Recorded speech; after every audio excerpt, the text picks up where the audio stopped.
यार माझा ना एक जेन्युइन क्वेश्चन आहे बरं का. म्हणजे एक जेन्युइन प्रश्न असा आहे, की आतापर्यंत जी लोकं अशी आहे ना 21-22 वर्षाची, की ज्यांनी आतापर्यंत कोटीचे बिझनेस उभे केले, त्यांनी ते खरंच स्टार्ट केले का रे? म्हणजे मला दरवेळेस असं वाटतं, मी ना प्रत्येक वेळेस माझी ना लाईफ अशी कंपेअर करतो यार, की समजा एखादं कोणतरी आता 21-22 वर्षाचं आहे, त्यांनी पूर्णपणे 1 कोटीचा बिझनेस उभा केलाय किंवा 100 कोटीचा बिझनेस उभा केलाय. मी माझी लाईफ त्या लोकांशी अशी कंपेअर करतो. मला ते कळत नाही मी का बरं कंपेअर करतो, पण नुसतं कंपेअर करतो. प्रत्येक वेळेस मी लोकांना असं त्यांचं वय विचारतो, एज विचारतो. म्हणजे जे लोकांनी आत्तापर्यंतच्या आयुष्यात प्रगती केली नाही बरं का, त्यांचं वय विचारतो. त्यांचं वय विचारून मला असं सॅटिस्फॅक्शन मिळतं. समजा माझ्यापेक्षा आतापर्यंत वयाने खूप जास्त लोकं असतील, 30, 35, 40 वयाची लोकं असतील ना, ते आतापर्यंत फक्त महिन्याला कमीत कमी काही हजारामध्ये कमवत असतील ना, तर मला वाटतं, "अरे, काय यार एवढंच कमवतोय आतापर्यंत." पण जेव्हा मी ऐकतो, की जे 21-22 वर्षाची पोरं आहे किंवा आता जे शार्क टँक इंडिया म्हणा किंवा ते एम-एक्स प्लेयर एक नवीन शो आलाय ना, भारत के सुपर फाउंडर्स म्हणून. त्याच्यावर जो अशी 13-14 वर्षाची पोरं आहेत ना, की एकदम आम्ही फाउंडर्स आहे, आम्ही हा बिझनेस उभा केलाय वगैरे 100 कोटीचा, 200 कोटीचा. तेव्हा असं वाटतं यार आपण ना 100% कुठली मागे आहे. अजूनपर्यंत आपण खूप मागे आहे या दुनियेमध्ये असं. आणि त्या गोष्टीला मला ना यार टेन्शन येतं आणि डिप्रेशनमध्ये जातो डायरेक्ट मी. ते खरंच यार एवढी लोकं पुढे चालली आणि आपण अजूनपर्यंत एवढे मागे आहे.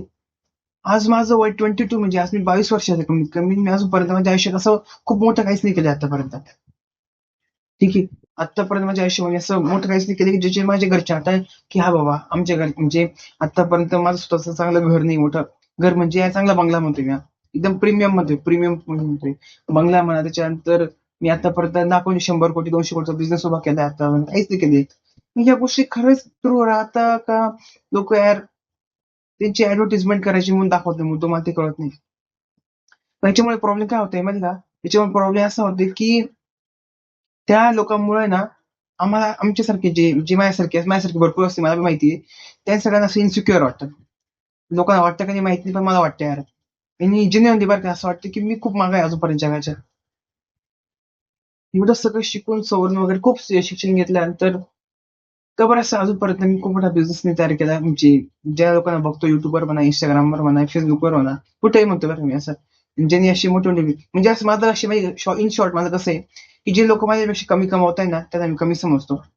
आणि जी लोकं माझ्यापेक्षा जास्त कमवत आहे एकदम कमी एजमध्ये त्यांना मी समजतो, की त्यांच्यापासून मला कॉम्प्लेक्स येतो एक प्रकारचा. कॉम्प्लेक्स म्हणा एक प्रकारचं म्हणा एंड ऑफ द स्टोरी काय आहे, की यार ना ही लोकं खरंच एवढं कमवता का नाही कमवता मला अजूनपर्यंत फिक्स माहीत नाहीये. पण ते जेव्हा दाखवतात ना, की अशी नवीन-नवीन शोजवर अशी कमी-कमी वयाची मुलं येत आहेत आणि ते मुलं खूप अशी नवीन-नवीन गोष्टी करतायत. त्याच्यामध्ये सक्सेस मिळते पहिल्याच अटेम्प्टमध्ये. नंतर ज्या गोष्टी करतात त्यांच्या पॅरेंट्स त्यांना आतापर्यंत फायनान्शियल नॉलेज म्हणा, ठीक आहे.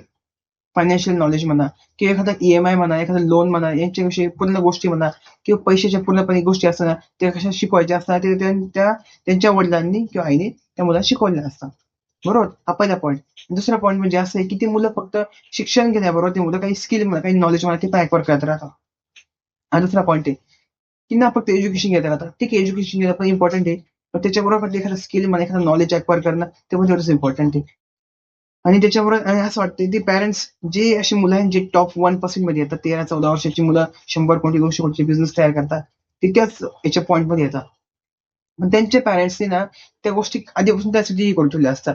ते पूर्ण एज्युकेशन त्यांचं चालू असतं, पण एज्युकेशन बरोबर ते लोकं बाकी जे स्किल असतात प्रकारचे म्हणजे उदाहरणार्थ म्हणा, एखादा बिझनेस कसा रन करता, एखादा स्टार्टअप कसा रन करता, एखादा लोन कसं मॅनेज करता, प्रत्येक प्रॅक्टिकल गोष्टी ज्या आहेत, ज्या आपण रिअल वर्ल्डमध्ये शिकतो ना प्रॅक्टिकल ॲप्लिकेशन स्किल्स, ती लोकं ऑलरेडी शिकलेली असतात. त्यांच्या वयाच्या 13, 14, 15 वर्षी ऑलरेडी शिकले असतात.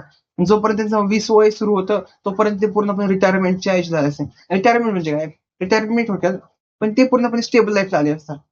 त्यांना असं वाटत नाही आता, की आपण अजून काही नवीन गोष्टी केल्या पाहिजे तोपर्यंत. पण त्याच्यामागे त्यांच्या पॅरेंट्सची खूप सारी मेहनत असते. तर त्यांचे मुलांना एज्युकेशन पण घ्यायला लावतात, प्लस त्याच्याबरोबर एखादा स्किल पण मॅनेज करायला लावतात. भरपूर सगळे स्किल सेट तयार करायला लावतात.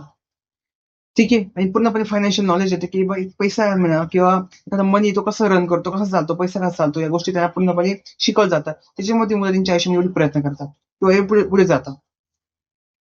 फक्त एज्युकेशन घेताना आजच्या जगामध्ये इम्पोर्टंट नाही. त्याच्यावर एखादं स्किल असणं, एखादं नॉलेजेबल स्किल असणं, एखादं प्रॅक्टिकल स्किल असणं तेवढंच इम्पोर्टंट आहे. आणि ह्या गोष्टी माझ्या आयुष्यात मला खूप ठोकरे खाऊन आतापर्यंत कळाल्या. असं नाही की खूप म्हणजे लगेच कळाले असं. आणि अशा चुका प्रत्येकाच्या आयुष्यातून घडत राहतात. ठीक आहे. ठीक आहे. धन्यवाद.